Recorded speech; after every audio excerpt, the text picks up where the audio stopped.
House Republicans highlighting an explosive new batch of Hunter Biden WhatsApp messages dating back to 2017. The president's son demanding millions in a potential deal with the Chinese energy company, claiming the Bidens were best at doing exactly what the company's chairman wants. Let's bring in Ben Domenech, the Spectator editor-at-large and Fox News contributor. Ben, there's this one WhatsApp message, and we've seen a couple of these now. This one is to this Chinese energy company's associate, Gongwen Dong, a.k.a. Kevin here. And he says, I'm tired of this, Kevin. This is allegedly Hunter. I can make $5 million in salary from any law firm in America. If you think it's about money, it's not. The Bidens are the best at doing exactly what Chairman wants from this partnership. Please let's not quibble over peanuts. And we have the IRS whistleblower, Gary Shapley, on tonight, who says that all of their investigative efforts were thwarted to go down this particular road. You know, the plural there is doing a lot of work. The Bidens, plural, not just Hunter himself. He says, I can make $5 million from any legal firm in the country. I'm not sure how many of those would actually have hired him. I think he might have been having that work instead if he was not in the desperate situation that he was. And I think that plural question really is the one that the forces, the powers that be at the DOJ and elsewise were really trying to prevent any of these investigators from getting into. They didn't want them to ask about Joe Biden. They didn't want them to in any way search the guest house or do any of the other things that they said would be embarrassing for the president or the former vice president at various points. And I think that that's the part of this that is so telling.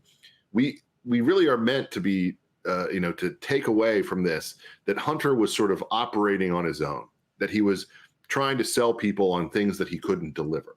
But the real questions that I think have to be raised are, did he deliver? Did he actually deliver things to these various foreign entities that would have been completely unethical and inappropriate to allow any kind of son of a vice president or a president of the United States to promise to particularly America's adversaries? And that's the kind of question that Republicans in Congress and other investigators need to dig into. Well, this investigator, a supervising investigator, IRS whistleblower Gary Shapley, saying that there are a lot of roads to go down here that they were not able to go down. However, there were specifics on what Hunter Biden owed the government based on his taxes. And take a listen to this. There's still, outstanding tax due and owing above that $620,000 that, because of this deal, they'll never recoup. The most substantive felony charges were left off the table. Which would have been what? Which would have been evasion for 14, false return for 18 and 2019. There's a long list here, and the interview is really detailed, Ben, but we often play the game, look through the prism of what happens if this was President Trump's family and these investigators or whistleblowers were coming forward. It's not a game, but I mean, it's worth thinking about. I can't believe for 1 second that Eric Trump, Don Jr., Ivanka, anyone else who was the son or daughter of the former president, if they had this type of evidence pile against them, that we would see anything like the way that the legacy media has really until this past week tried to sweep this story under the rug, pretend that it doesn't exist.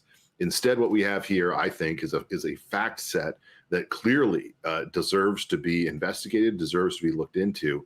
And you have the additional aspect of, frankly, Merrick Garland's promise before the United States Congress that he would not in any way interfere, that Mr. Weiss would have total authority when it came to what was done with this case. And I think that we now know, or we have a preponderance of evidence to suggest that was not the case. And that, in fact, whether they were being directed from on high or whether they were simply acting in partisan interest, this was a case that they wanted to go away. They didn't want to have any questions asked about any kind of connection to Hunter Biden's father. and to certainly any decisions that he might have made that could have been influenced by this money. Yeah. Ben, as always, thank you. Sandra, that interview tonight, 6 p.m. Eastern time, and we get right to that question about the Attorney General, what he said about overseeing this, and this whistleblower, who's, a career worker inside, a supervisor inside the IRS, who is being pretty brave, coming out saying everything he's saying. Sounds like a fantastic interview and very newsy, of course. We'll be watching that 6 p.m. Eastern time tonight.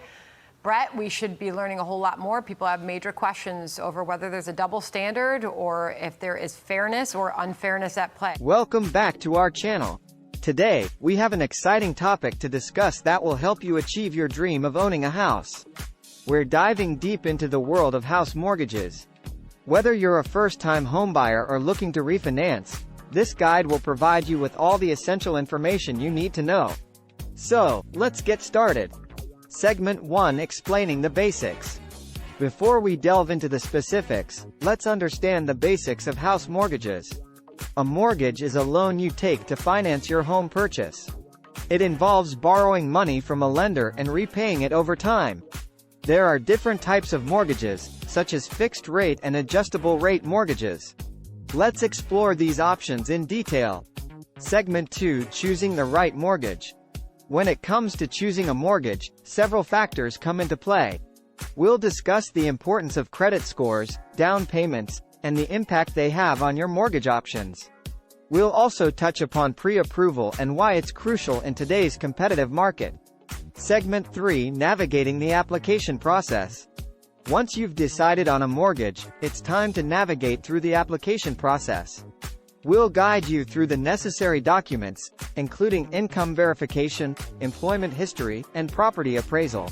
Understanding the steps involved will help you streamline the process. Segment 4: Managing your mortgage. Congratulations on becoming a homeowner. But the journey doesn't end there. We'll share essential tips on managing your mortgage effectively. From budgeting for monthly payments to understanding mortgage insurance and refinancing options, we've got you covered.